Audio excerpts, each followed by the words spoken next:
अनुक्रम में ही आगे की ओर चलते हुए हम एक महत्वपूर्ण प्रकार की अनुक्रमों पर आते हैं जिन्हें हम यह कहेंगे कि वे एक दिष्ट हैं, अर्थात या तो वो लगातार बढ़ रही हैं या लगातार घट रही हैं। बढ़ने का अर्थ यह नहीं है कि बाद वाला पहले वाले से बड़ा ही हो, बाद वाला पहले वाले के बराबर भी हो सकता है अथवा बड़ा भी हो सकता है।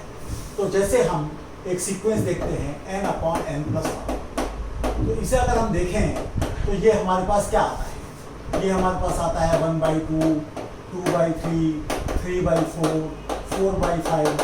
तो हम देखते हैं कि ये हमारा जो है एक इंक्रीजिंग सीक्वेंस है। ऐसे ही अगर मैं ऊपर की तरफ +1 कर दूँ और नीचे की तरफ n रहने दूँ तो मेरे पास एक उल्टा इसका आने लगता है जिसे मैं कहूँगा कि वह डिक्रीजिंग है, यानी कि अवरोही है। तो जैसे इसे मैं लेता हूँ n+1/n को, तो ये मेरे पास क्या आता है, 2 आता है, फिर 3/2 आता है, फिर 4/3 आता है, डॉट डॉट डॉट। तो ये डिक्रीजिंग है। तो ऐसे अनुक्रमों की बात हम कर रहे हैं जो कि इंक्रीजिंग है या डिक्रीजिंग है। उस पर हम एक प्रतिबंध और लगा रहे हैं कि या तो वो ऊपरी परिबद्ध हो या फिर वो निम्न रूप से परिबद्ध हो। तो हम उदाहरण ले रहे हैं ऊपरी परिबद्ध का, इसी प्रकार से निम्न परिबद्ध का भी उदाहरण ले सकते हैं। तो जो हमारी प्रमेय है उसकी विशेष बात यह है कि उसमें एक सीक्वेंस हम लेके चल रहे हैं, और ये जो थ्योरम है बड़ी इंपॉर्टेंट है क्योंकि इससे बहुत सारे हमारे प्रकार के सवाल होंगे और कुछ गहरी बातें भी निकल कर आएंगी। तो यह जो हमारे पास एक अनुक्रम है xn, एक तो ये ऊपरी परिबद्ध है, यानी कि एक रियल नंबर ऐसा है कि ये सारे के सारे अवयव उससे छोटे हैं। और दूसरी बात ये है कि ये आरोही है, यानी इंक्रीजिंग है, यानी इसका मतलब ये है कि x1 ≤ x2 ≤ x3 dot dot dot n। ये कोई इस प्रकार का हमारा है कि इंक्रीजिंग भी है और ऊपरी परिबद्ध भी है। तो हम ये कह रहे हैं कि यदि ऐसा है तो इसकी लिमिट हमेशा एग्जिस्ट करेगी, और न केवल एग्जिस्ट करेगी बल्कि वो ये जो समुच्चय है, यानी कि जो सीक्वेंस के डिफरेंट एलिमेंट्स हैं उनका जो सेट है उसका सुप्रीमम भी है, यानी उसका जो है एक तरीके से उच्चक है। तो हम इस सेट का नाम ए मान लेते हैं जब हम इसके प्रूफ की बात करते हैं। अब ए चूंकि एक ऊपरी परिबद्ध समुच्चय है तो इसलिए क्या होगा, जो आर का पूर्णता गुण है यानी completeness property of real numbers है, उससे हमारे पास एक एक्स स्टार होगा जो कि रियल नंबर का एलिमेंट होगा, जिसको हम सुप्रीमम ए कहेंगे, उसका अस्तित्व होगा। तो अब हम ये दिखा देंगे कि जो लिमिट है xn की वो एक्स स्टार है। तो बात यह है कि अनुभूति तो हमको हो रही है, क्योंकि बात यह है कि हमारे पास ये m है और ये जो नंबर हैं यहाँ पर हमारे पास कहीं एक्स स्टार है, और ये जो नंबर है x1 है, x2 है, x3 है, x4 है, x5 है, लगातार बढ़ते जा रहे हैं या कभी कभी वहीं पर भी रह रहे हैं।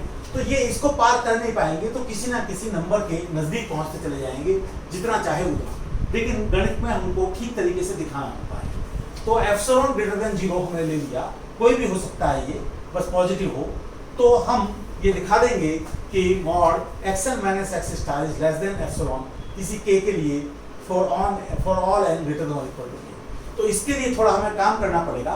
तो हम पहले उच्चक की यानी सुप्रीमम की प्रॉपर्टी लेते हैं कि x स्टार में से यदि कुछ पॉजिटिव क्वांटिटी घटा दी जाए तो वो सुप्रीमम क्या, वो ऊपरी परिबंध भी नहीं रह जाएगा, अपर बाउंड भी नहीं रह जाएगा।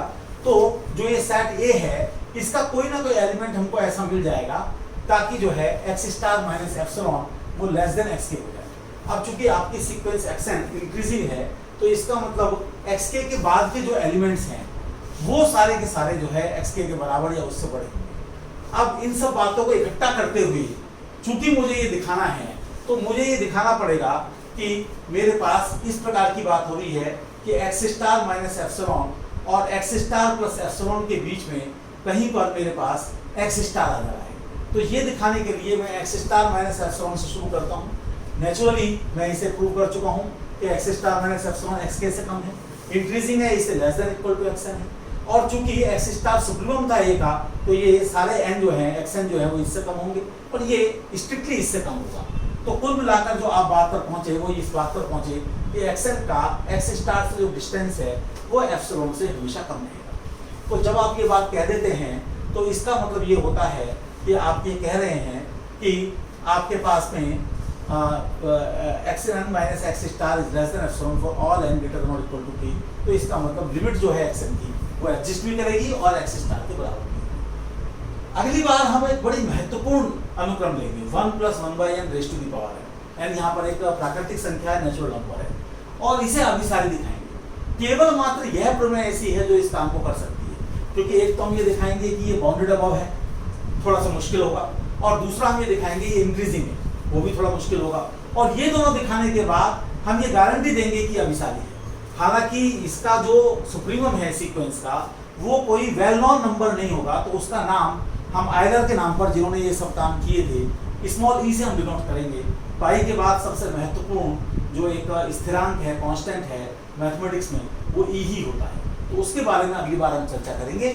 इसको आप समझिए, इसका आनंद लीजिए। जैसे हमने आरोही की बात की है, ऐसे अवरोही की बात कर सकते हैं। इसमें सुप्रीमम होता है लिमिट, और उसमें जो अवरोही होगा उसमें इन्फीमम होगा, तो उसको आप खुद कर सकते हैं। धन्यवाद।